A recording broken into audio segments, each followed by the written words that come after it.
Welcome to the current affair shorts initiative by prep IAS।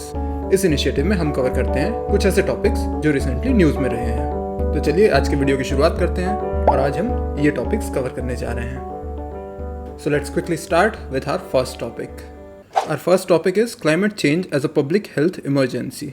Experts highlight that climate change is no longer just an environmental issue but has emerged as a significant public health crisis in India, contributing to the spread of diseases, health-related stress, and nutritional challenges. So climate change, जिसे आज तक हम सिर्फ एक environment-related issue ही मानते आए थे, वो अब धीरे धीरे बनते जा रहा है एक हेल्थ क्राइसिस।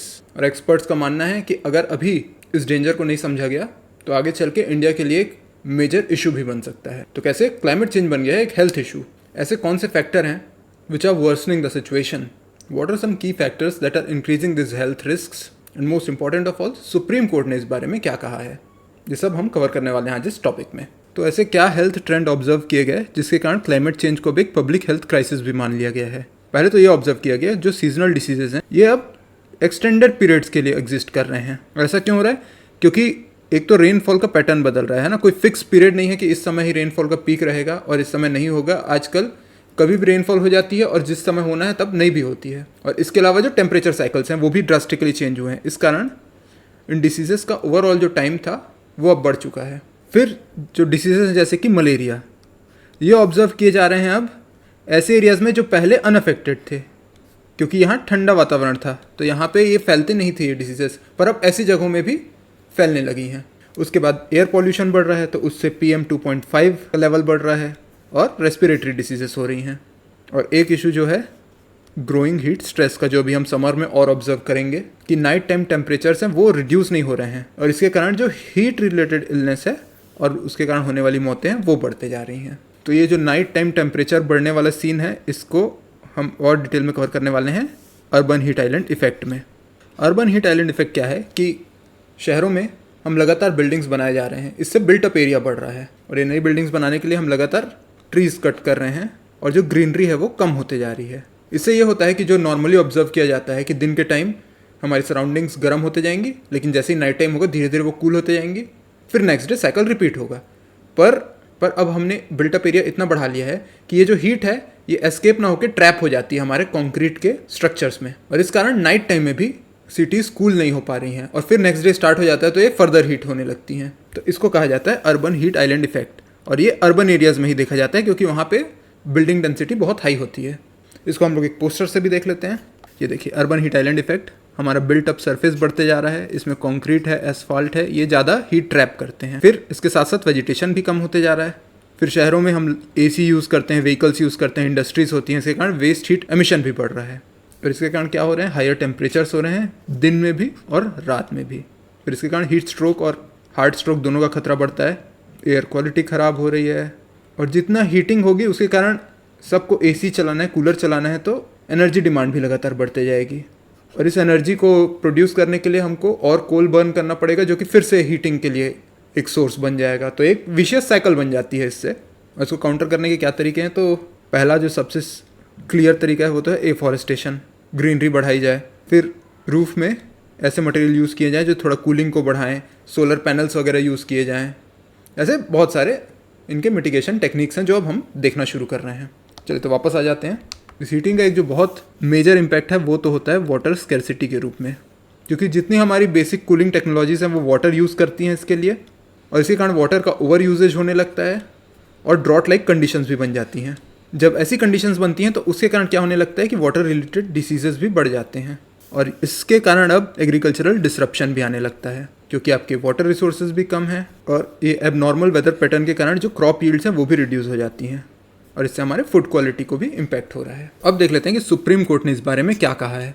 2024 में सुप्रीम कोर्ट के सामने एक केस आता है M.K. Ranjit Singh versus union of India. इस केस में सुप्रीम कोर्ट कहती है कि protection from adverse impacts of climate change ये एक फंडामेंटल राइट है। ठीक है, तो क्लाइमेट चेंज से होने वाले जो इम्पैक्ट्स हैं, एडवर्स इम्पैक्ट्स हैं, नेगेटिव इम्पैक्ट्स हैं, उनसे प्रोटेक्शन हमारा एक फंडामेंटल राइट है। और किन दो आर्टिकल्स को सुप्रीम कोर्ट ने कोट किया? तो पहला कोट किया आर्टिकल 21 राइट टू लाइफ को, कि जो clean, healthy and stable environment है ये हमें मिलता है as a right to life. और इसके अलावा आर्टिकल 14 है ना, राइट टू इक्वालिटी, ये बोलता है कि हमको इक्विटेबल प्रोटेक्शन प्रोवाइड करना है specially to the vulnerable populations, क्योंकि क्लाइमेट चेंज का जो इम्पैक्ट है सबसे ज़्यादा किस पे पड़ता है, वल्नरेबल पॉपुलेशंस पे पड़ता है, यानी कि जो बच्चे हैं, जो महिलाएं हैं या बुजुर्ग हैं, इसके अलावा जो इकोनॉमिकली वीकर सेक्शन है, इन पे इसका इम्पैक्ट ज़्यादा पड़ता है, लेकिन उनको हमको इक्वल प्रोटेक्शन प्रोवाइड करनी है। इसका आर्टिकल 14 के अंडर और साथ में आर्टिकल 21 को मिला के हमें मिलता है protection against adverse impacts of climate change. और इस डिसीजन से सुप्रीम कोर्ट ने साफ कर दिया कि स्टेट की अकाउंटेबिलिटी अब ज़्यादा है क्लाइमेट चेंज के एडवर्स इम्पैक्ट को रोकने में। ये वाला जो टॉपिक हमने देखा ये थोड़ा सा मेंस ओरिएंटेड है, और जैसे कि ये केस था सुप्रीम कोर्ट का, ये बहुत इंपॉर्टेंट है, इसको आप फर्दर अपने आंसर्स में भी कोट कर सकते हैं। तो चलिए इसके साथ ही एक क्वेश्चन देख लेते हैं जो कि आपके मेंस आंसर राइटिंग की प्रैक्टिस के लिए है। क्वेश्चन है कि climate change has transformed from an environmental issue into a major public health emergency in India, discuss in the context of emerging disease patterns and health vulnerabilities. ठीक है, तो इस आर्टिकल में आपने जो भी पढ़ा उसको यूज़ करके प्लस आपका जो इस टॉपिक में आपने फर्दर अपनी भी रीडिंग कर रखी होगी, उसको कंबाइन करके एक आंसर लिखने की कोशिश कीजिए, और उसमें ये वाला पॉइंट ज़रूर मेंशन करने की कोशिश कीजिएगा जो सुप्रीम कोर्ट वाला हमने एंड में देखा है। ठीक है, चलिए तो अब आ जाते हैं आज के सेकंड टॉपिक में। तो आज का सेकंड टॉपिक है row Beatles. 3 new species of rove beetles have been identified in Arunachal Pradesh, highlighting the region's biodiversity richness. तो क्या होती हैं रोव बीटल्स, कहाँ पाई जाती हैं ये, और इसके अलावा इनके कुछ इंपॉर्टेंट कैरेक्टरिस्टिक्स, ये सब हम देखने वाले हैं इस टॉपिक से। तो आइए इस टॉपिक की शुरुआत करते हैं। जो रोव बीटल्स हैं वो स्टेफिलिनिडे फैमिली से बिलोंग करती हैं। अब ये जो फैमिली है ये लार्जेस्ट बीटल ग्रुप है ग्लोबली। ये फैमिली बहुत बड़ी है, इसमें कई सारी बीटल्स आती हैं, लेकिन अभी जो अरुणाचल प्रदेश से मिली हैं ये तीनों नई स्पीशीज़ हैं। ठीक है, तो इनके बारे में हम लोग को बहुत ज़्यादा कुछ पता नहीं है, यानी कि इनका IUCN स्टेटस वगैरह हम नहीं देख पाएंगे क्योंकि अभी न्यूली डिस्कवर्ड स्पीशीज़ हैं, तो इन पर स्टडी करना शुरू हुआ है अभी। और कहाँ से मिली हैं, तो ये मिली है अरुणाचल प्रदेश से। इस वाले पॉइंट को आप याद रखेंगे, सबसे इंपॉर्टेंट पॉइंट यही है इस न्यूज़ आर्टिकल से। अब जो जनरल रोव बीटल्स होती हैं वो हमेशा मॉइस्ट इकोसिस्टम में पाई जाती हैं दुनिया में। तो जो डैम सर्फेसेस होते हैं पत्तियों के नीचे या फिर ट्री बाग्स के अंदर ये लोग घर बना के रहते हैं, वेटलैंड्स में पाए जाते हैं, तो मॉइस्ट इकोसिस्टम में मिलती हैं जो रोव बीटल्स होती हैं। अब जैसा इस आप इमेज में देख पा रहे हैं कि ये ऑलमोस्ट एक स्कॉर्पियन की तरह दिख रहा है, तो ये इनकी एक स्पेशलिटी होती है कि ये स्कॉर्पियन लाइक पॉस्चर ले लेते हैं जब भी इनके ऊपर कोई हमला होता है। तो हालांकि कोई इनका ऐसे पीछे यहाँ स्टिंग नहीं है जिससे कि ये स्कॉर्पियन की तरह डंक मार पाएँ, लेकिन ये डराने के लिए इस टैक्टिक को यूज़ करते हैं। इसके अलावा इनका जो एब्डोमिनल ग्लैंड है उससे ये कुछ केमिकल्स भी सीक्रेट करते हैं, और ये केमिकल्स तुरंत बर्न करते हैं, और प्रेडेटर या कोई भी अगर इन पर अटैक करने आ रहा है तो वो एक डिफेंस मैकेनिज्म के रूप में इनके लिए काम करता है। अब इनका इकोलॉजिकल रोल क्या है, तो ये बायोलॉजिकल कंट्रोल एजेंट्स के रूप में काम करते हैं, पेस्ट की पॉपुलेशन को कंट्रोल करते हैं by feeding on small insects. इस टॉपिक से बहुत कुछ आपको याद नहीं रखना था, यही बस पता होना चाहिए कि ये अरुणाचल प्रदेश से आते हैं, 3 नई स्पीशीज़ हैं रोव बीटल्स की, और थोड़ा बहुत इनके कैरेक्टरिस्टिक्स और इनका हैबिटेट ये याद रखिएगा। हो गया, चलिए तो अब आ जाते हैं आज के लास्ट टॉपिक में। And the last topic for the day is Amravati. The president has approved an amendment to the Andhra Pradesh reorganization law, putting an end to the earlier proposal of multiple capitals and confirming Amravati as the single capital where all organs of the state government will operate. तो अमरावती बन गई है आंध्र प्रदेश की नई capital. इसलिए exam point of view से आपके लिए जानना जरूरी हो जाता है क्या है अमरावती की हिस्ट्री, और उससे भी ज़्यादा ज़रूरी है इसके contribution to the Indian art and culture, क्योंकि बिल्कुल पॉसिबल है कि बिल्कुल वन लाइनर फैक्ट आ सकता है अमरावती स्कूल ऑफ आर्ट से। तो हम लोग अभी इसकी हिस्ट्री और इसके जितने भी फीचर्स हैं वो कवर करने वाले हैं। तो अमरावती कहाँ है, आंध्र प्रदेश में है, वहाँ की कैपिटल बन गई है अभी। ये एक प्लांट सिटी है और एक ग्रीन फील्ड सिटी है, यानी कि इसको बिल्कुल जीरो से बनाया गया है। और ये कहाँ लाई करती है, तो ये लाई करती है कृष्णा रिवर के बैंक्स में। ये एक इंपॉर्टेंट पॉइंट हो जाएगा आपके याद रखने के लिए कि कृष्णा रिवर के बैंक्स में है ये। अब इसकी नई कैपिटल की ज़रूरत क्यों पड़ी, क्योंकि 2014 में फॉर्मेशन होता है तेलंगाना का। तेलंगाना के साथ ही जो फॉर्मर कैपिटल था आंध्र प्रदेश का हैदराबाद, वो अब चल देता है तेलंगाना में। तो आंध्र प्रदेश को चाहिए नया कैपिटल, तो वो अब नया कैपिटल बनाते हैं अमरावती में। तो स्टेट फॉर्मेशन के बाद से अभी तक आंध्र प्रदेश और तेलंगाना दोनों हैदराबाद को ही कॉमन कैपिटल के रूप में यूज़ कर रहे थे, लेकिन अब फाइनली इनकी कैपिटल सिटी बन के तैयार हो गई है और अब आंध्र प्रदेश अपना कैपिटल वापस अमरावती में शिफ्ट कर ले रहा है। तो चलिए देख लेते हैं इसका हिस्टोरिकल इंपॉर्टेंस और क्या जर्नी रही है। तो अमरावती है वो सतवाहन पीरियड से रिलेटेड है। सतवाहन पीरियड में ये एक इम्पॉर्टेंट सेंटर के रूप में एमर्ज हुई, फिर ये आगे चल के एक मेजर बुद्धिस्ट सेंटर बनती है और यहाँ पे ग्रेट स्तूप भी बनाया जाता है।